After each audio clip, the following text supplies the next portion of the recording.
وبه قال حدثنا محمد بن يحيى حدثنا عبد الرزاق عن مالك بن أنس عن أبي الزبير عن جابر رضي الله تعالى عنه قال نحرنا بالهديبية مع النبي صلى الله عليه وسلم البدنة عن 7 والبقرة عن 7.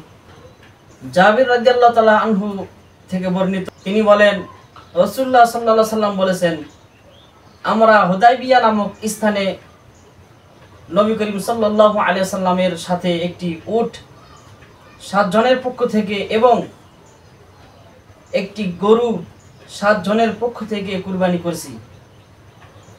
তাহলে আল্লাহ নবী সাল্লাল্লাহু আলাইহি সাল্লাম এই হাদিসটি এরকম নির্দিষ্ট করেননি যে শুধু সফরের মধ্যেই 7 জন।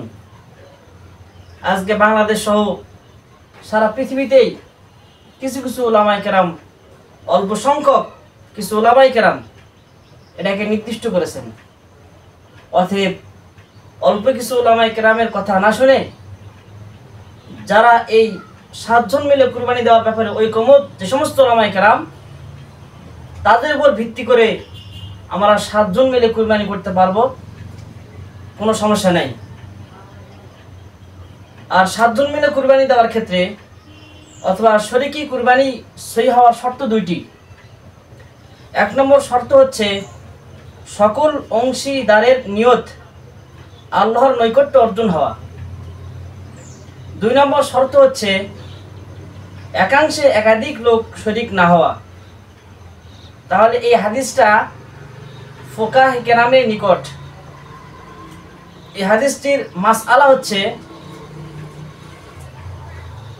উট, গরু, মহিষ ইত্যাদিতে 7 জন শরীক হয়ে কুরবানি করতে পারবে, এতে করে কোনো সমস্যা নাই।